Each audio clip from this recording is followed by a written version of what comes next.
Hey guys, welcome back to the Steadfast Podcast, where we dive into topics that help strengthen our relationships and emotional health. I'm your host, Jessie Evans, and today we're tackling a topic that's close to my heart as a counselor and a mom: how to build stronger connections with our teenagers.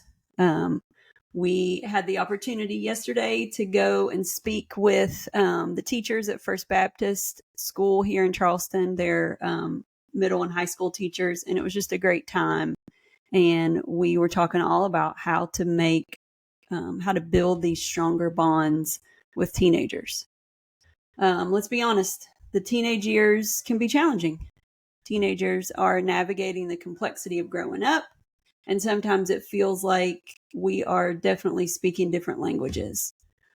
But the good news is that through attachment theory and a few key psychological principles, we can bridge the gap and we can create lasting, meaningful connections with our teens. So let's talk about understanding attachment in teenagers. So at the core of any strong relationship, whether with a toddler, teen, or an adult, is this concept of attachment. The attachment bond is an emotional connection that begins in infancy, but it continues to shape relationships throughout life. With teenagers, this bond looks a little bit different from when they were just little kids, but it's actually just as important. So in fact, during adolescence, teens are working to figure out who they are apart from their parents. So we talk about this concept of a home base and a safe harbor. And so when I think about safe harbor, I kind of think about, the kind of emotional needs of a young kid. So I think about like my young children who, for really everything, come to me to help regulate their emotions. And as children get older and as they get into these teenage years, sometimes their peers and other relationships that they're in can become safe harbors for them.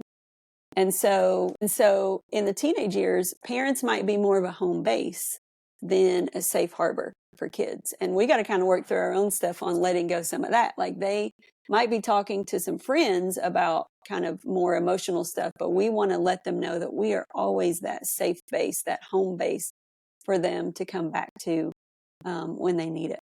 And the research actually shows that when the big stuff comes, if you've built this secure attachment with your kids, they will come to you. They will seek you out to touch that home base because that feels safe to them. But in these years, they're testing boundaries, they're exploring their independence, they are questioning everything, which is part of brain development and part of growing up. This is a great normal thing that happens. But it can be hard for parents because the closeness that we maybe once felt when we were able to kind of scoop up a kid who had a boo-boo on the playground, it might feel a little bit different, or maybe even like it's slipping away, but it's not. It's just evolving. But here's where attachment theory helps us also. So psychologist John Bowlby, it's someone you'll hear us talk about a lot when we talk about attachment. He developed the theory. He taught us that secure attachment forms the basis for a healthy relationship and a teen's ability to explore the world. So what we say a lot at Steadfast is like a felt safety in relationships produces an independence, produces a freedom for an individual. So a felt safety produces individual freedom. And if a teenager feels like they have a secure base to return to, then they're more likely to take healthy risks, which is what you want. Explore those creative outlets, engage in relationships, and also be more resilient in the way that they manage their stress. So I just did like a bouncy ball movement when I said that, but like resiliency is essentially the ability to bounce after a perceived failure. And so when kids have this felt secure base, it actually produces in them more freedom to kind of, I say a lot like freedom to roam about the cabin, but it's like it's more freedom to go explore and be yourself in the world, knowing that you have people who have your back no matter what. So the goal isn't for sure to control them. The goal is to be their steadfast, reliable an open home base, is to be their support. Okay, so let's talk about practical ways to build that connection. So now that we understand why attachment's important, let's talk about how to foster it. We talked about this a little bit with what we've talked about with like building resiliency in young kids and helping young kids like work through anxiety. But let's talk about how we can foster this in our teens and what it looks like in everyday life. So I'm going to give you 3 practical strategies that you can start using right now. And here's the thing that I love about attachment.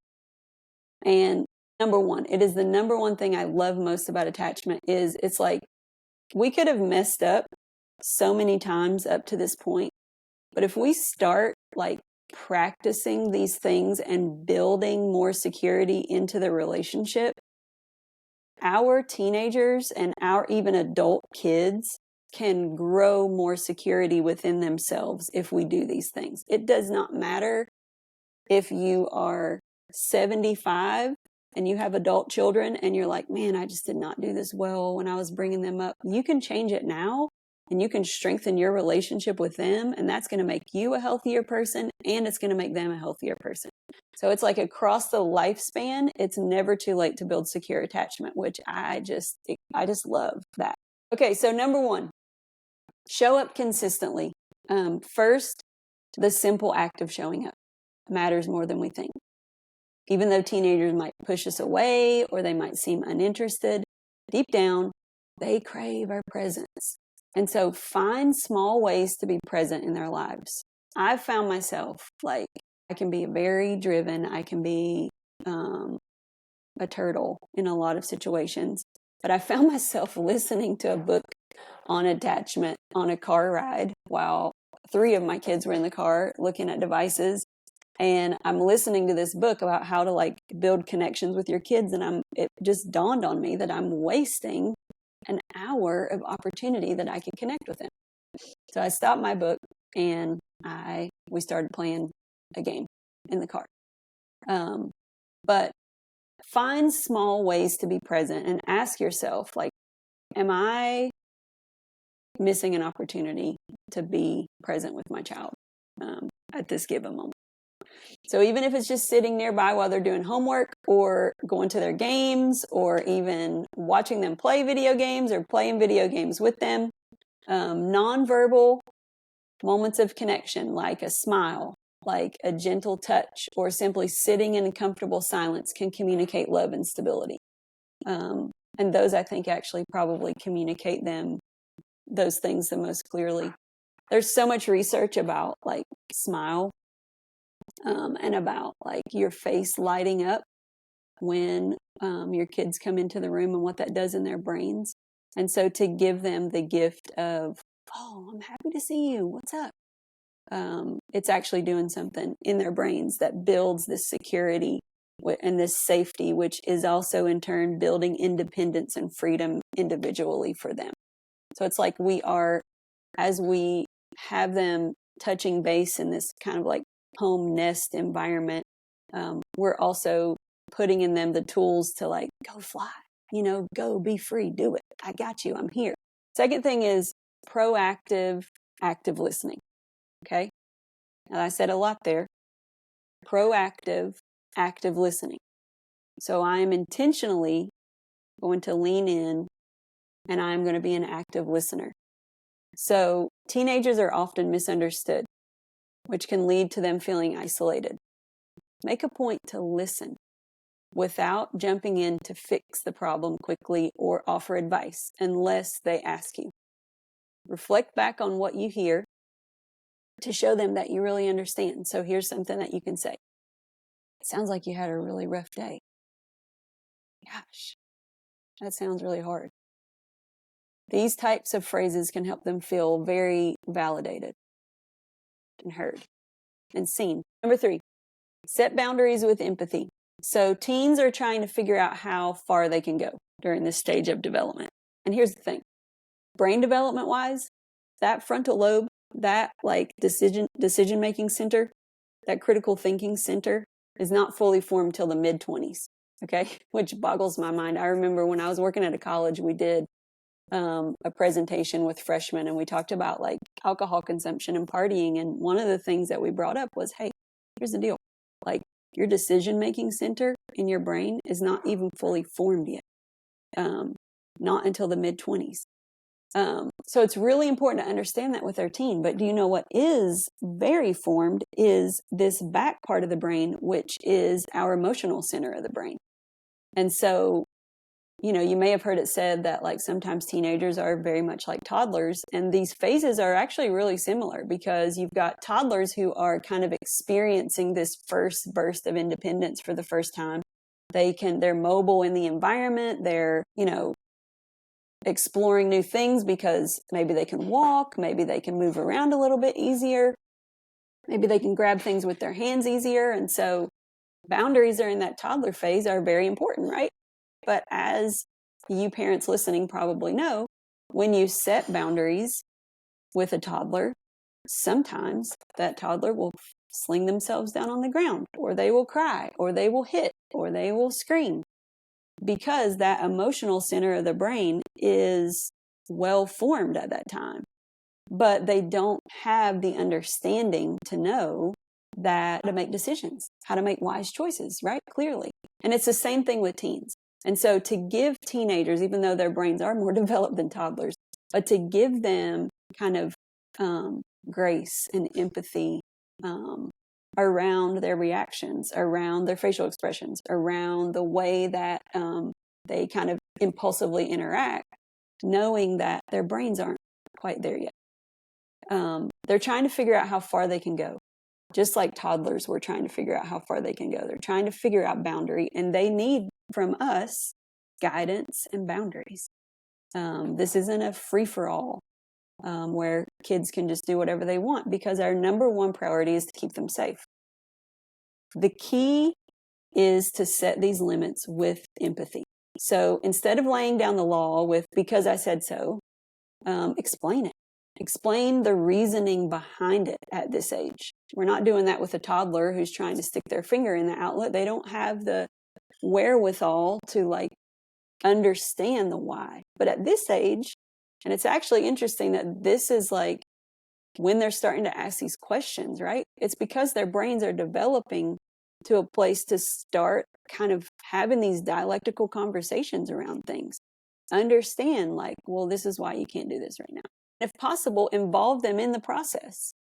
Sometimes it's a no, and it's a no because, hey, like, I'm really sorry you can't do this right now. I know that this is upsetting for you, but this is what we have going on as a family, and you just got to know that, like, mom and dad are, we've got your best interest in mind here, and we need you to just trust us on this one. We're not going to do anything that's going to harm you. Boundary set with respect, like limiting screen time, because it can affect their sleep and mood, can create an opportunity for mutual understanding. But it's all rooted in this place of we care for you and we want the best for you. So the science behind teen brain development. So we kind of just got into this a little bit, but one reason teenagers can seem unpredictable is that their brains are still developing. So neuroscience has shown that the prefrontal cortex, the part responsible for decision-making, impulse control, and emotional regulation, doesn't fully mature till the mid-20s, like we just said. Meanwhile, the emotional part of the brain, called the amygdala in the back, is in overdrive during adolescence. So when teens act out emotionally or make impulsive decisions, it's not because they're trying to frustrate us. It's because their brain wiring is still in progress, still under construction. And do you know what helps the brain develop more rapidly? It's secure connection. So if a child knows they're safe and they're loved and their needs are met through safe relationships and safe boundary setting by their parents, then actually the brain is then triggered into like, okay, now I don't have to be in survival mode, so I can work on growing these other centers of the brain. So if we want to help our kids be more emotionally resilient, it comes from having safety in these relationships and building this secure attachment, which is hard. And I'm going to talk about emotional regulation for the parents, because we have got to watch our emotional regulation during this season, because they do, like, they fire at us. They have facial expressions. They say things that trigger us. And one of the most important things we can do for our teens is to model emotional regulation ourselves. The best gift we can give our kids is for us to do our own work. So when a teenager is upset, we often feel triggered to react defensively or with frustration or with a quick answer, right? Or fix. But what they really need is a calm, steady presence. We use this picture a lot in our presentations of a bowl. And I like to think of that bowl as like having pillows in it. And so for us, like internally, I want to be doing my own work so that I can be a soft, pillowy bowl to be able to hold the stuff that my kids need me to hold for them. I want to be in tune to them, and I want to be available, and I want to offer my steady presence to help regulate their unsteadiness whenever they need it.